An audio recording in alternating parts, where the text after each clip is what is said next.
नमस्कार साथियों, हमारे यूट्यूब चैनल पर आप सभी का स्वागत है। MPPSC में ये करना बेहद ज़रूरी है।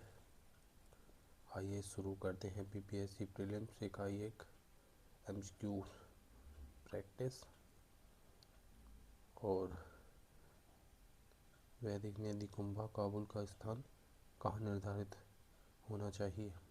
अफगानिस्तान में, चीनी तुर्कस्तान में, कश्मीर में, पंजाब में। उत्तर है अफगानिस्तान में।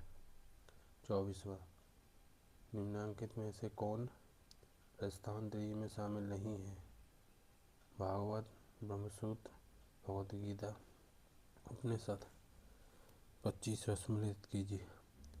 आयुर्वेदिक ऋग्वेद, धनुर्वेद यजुर्वेद, गंधर्ववेद सामवेद, शिल्प विद्या, अर्थशास्त्र अथर्ववेद। ये सही मिलान है। 26वां प्रश्न, ब्राह्मण ग्रंथों में सर्वाधिक प्राचीन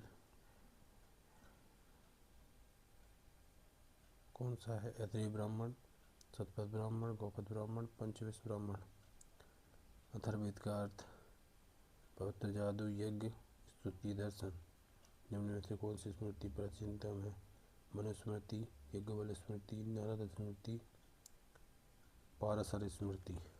29वां, किस वेद में सभा को नरेष्ठ अर्थात सामूहिक वाद विवाद या अनुल्लंघनीय कहा गया है? ऋग्वेद, यजुर्वेद, सामवेद, अथर्ववेद। 30वां सम्मिलित कीजिए। परुष्णी, रावी, सत्तरी, सतलज, अस्कनी, चिनाब, विपास, व्यास। ये सही उत्तर है। मनुस्मृति मुख्यतः संबंधित है समाज व्यवस्था से, कानून व्यवस्था से, राज्यकाल पद्धति से, अर्थशास्त्र से। निम्नलिखित में से किसे भारतीय परमाणुवाद का जनक कहा जाता है? महर्षि कपिल, महर्षि गौतम, महर्षि कणाद, महर्षि पतंजलि। उत्तर है महर्षि कणाद। 33वां प्रश्न, ऋग्वेद के 10वें मंडल में निम्नलिखित में से कौन सा सूक्त विवाह समारोहों पर प्रकाश डालता है?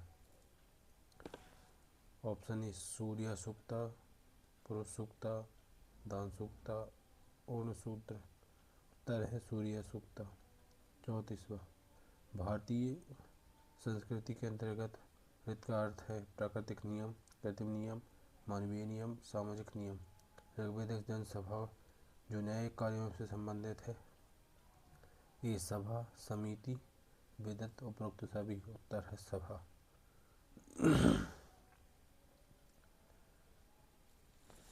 36वां, प्राणों की संख्या 16, 18, 19, 21। उत्तर है 18। 37वां, किस काल में अछूत की अवधारणा स्पष्ट रूप से उदित हुई थी? ऋग्वेद काल में, उत्तर वैदिक काल में, उत्तर गुप्त काल में, धर्मशास्त्रों के समय। उत्तर है धर्मशास्त्रों के समय।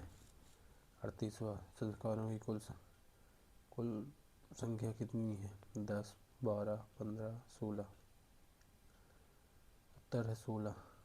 जीविकोपार्जन हेतु वेद वेदांग पढ़ाने वाला अध्यापक कहलाता है आचार्य, अर्धवर्यीय, उपाध्याय, पुरोहित। उत्तर है उपाध्याय।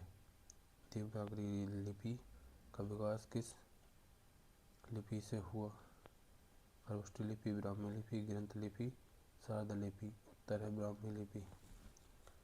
सिंधु घाटी सभ्यता की लिपि खरोष्ठी, भावचित्रात्मक, चित्रात्मक। इनमें से कोई नहीं, भावचित्रात्मक। 42वां, ब्राह्मी लिपि के संदर्भ में निम्न कथनों पर विचार कीजिए। पहला, यह बाएं से दाएं की ओर लिखी जाती है। दूसरा, वाद्य ग्रंथ ललित विस्तार में ब्राह्मी लिपि का उल्लेख है। उपरोक्त में से सत्य कथनों का चुनाव करें। केवल एक, केवल दो, एक और दो दोनों, ना तो एक ना ही दो। बौद्ध ग्रंथ मुख्य रूप से किस भाषा में लिखे गए हैं? पाली, प्राकृत, अर्धमागधी, संस्कृति।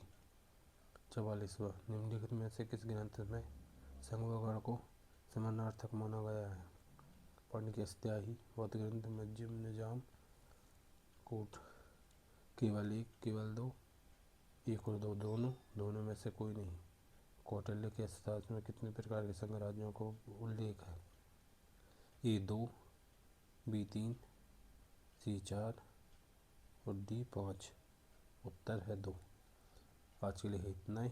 वीडियो को लाइक करें, सब्सक्राइब करें, चैनल को शेयर करें और बताएं कि वीडियो कैसी लगी और आपको किस विषय में चाहिए। धन्यवाद।